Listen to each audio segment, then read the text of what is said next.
Here's the truth as to what really brought down the British Empire. It's not what's taught in the history books or in school. The typical response is that, well, it was World War I and the conclusion of World War II, which saw the rise of the US as the world's largest military and economic power. But remember, the British Empire fought massive world wars almost every 20 years against all of their neighbors, and they were doing that for over, 250 years. Just think, in the 1600s, the British Empire was already becoming extremely powerful, and then they had a civil war in 1642, which lasted until 1651. Did that stop the Brits from taking over? It absolutely did not. Same thing with the French Revolutionary Wars, the Napoleonic Wars, the Seven Years' War, the War of the Austrian Succession.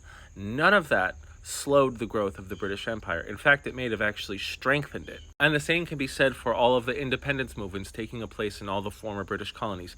They were always putting down rebellions for as long as they were colonizing the world. My opinion, along with a bunch of other historians, Paul Kennedy included, is that it was the growth and dominance of the United States economy over the entire world that brought down the British Empire, but it was a much slower process. The British and the Americans have only been friendly for maybe 130 years after something known as the Great Rapprochement, where these two countries started forming very heavy ties together. But before that, they were pushing and shoving against each other for dominance over the Western Hemisphere to the point of almost going to war quite a few times. The US and the Brits almost went to war during the Civil War because they were building warships for the Confederacy against the Union. Fortunately, the war that only took place between the Brits and the Americans after the Civil War was an economic one, which we had the clear advantage with. You see, while the Brits had the largest empire on the planet and access to so many different resources in these colonies, they had to travel far and wide to get them,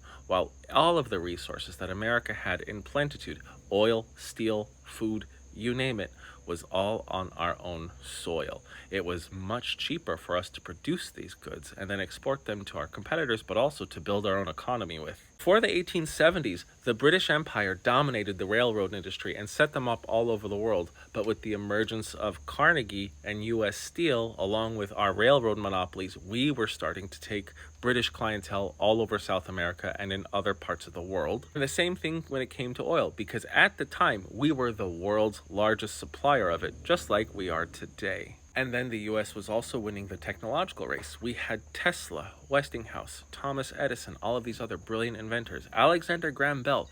We were technologically advancing so much quicker, and we were electrifying more than the British Empire could possibly hope to keep up with.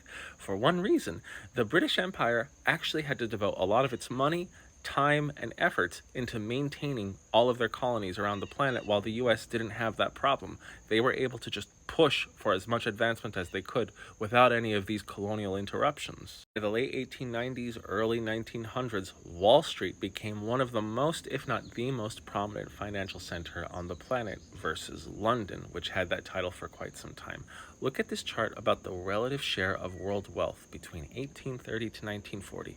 This dark blue line is the British Empire, which started to decline near the 1870s, and America's share of wealth started to skyrocket, and we overtook the Brits in share of the world's wealth around 1895. Now, even though all of this was happening against the Brits, they still enjoyed world currency status, and by 1902, the US dollar still was not in any of the world's banks as major reserves. The Brits had 60% of that. But after World War I, the US dollar came into reserve territory and even had a higher concentration of their currency in the world banks over the pound, even though at this time, the British still held the world reserve currency status, and they didn't relinquish that until 1945. And a lot of American money went into investing in two of the British Empire's most threatening rivals, Russia and Germany.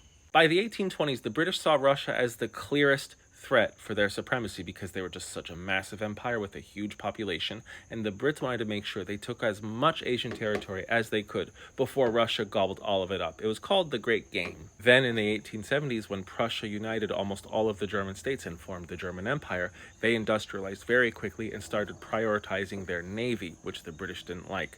Now, the Brits had two major threats, Russia as the land threat, Germany as the naval threat eventually. And both of these rival empires to the British were invested heavily by the United States, not as a way of taking down the Brits, but of at least containing their influence over the entire planet. The German Empire heavily relied on American agriculture to feed their population while they skyrocketed their industrial production. And don't forget, the United States was one of the largest investors for the Trans-Siberian Railroad in Russia. So the British not only had to contend with maintaining all of their colonies, all of the uprisings that they were taking place, but two of their neighbors who were huge rivals were being heavily invested in by their third and richest rival. And by the 1880s, when all of the major powers began to heavily militarize and spend between 3 to 4% of their GDP on the military, the British could barely keep up.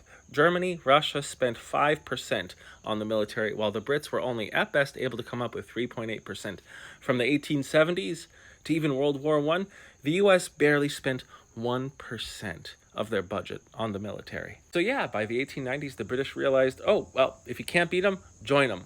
Let's have as many pleasant trade deals as we can with the United States and hope to include them in any alliances that may arise. And then on the eve of World War I, a lot of the great European powers are on the verge of bankruptcy, and the British Empire was no exception because of how they overextended themselves. And then after the war, everybody's weak except the United States, which is led by Woodrow Wilson, who is a huge anti-colonialist, at least a huge anti-European colonialist. He was against a lot of what Britain and France did, and he wanted to build the League of Nations as a way to curtail or even crush their colonial influences. But the League of Nations was even more useless than the United Nations, and World War II happened 20 years later.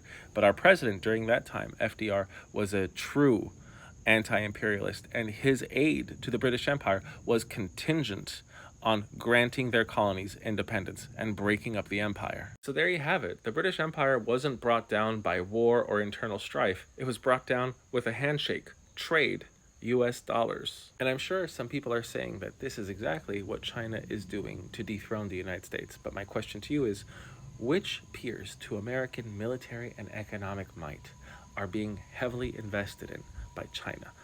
Peers, not enemies. I am the Geo Husar, and thank you for listening for this full 7 minutes and 17 seconds. Thanks for watching.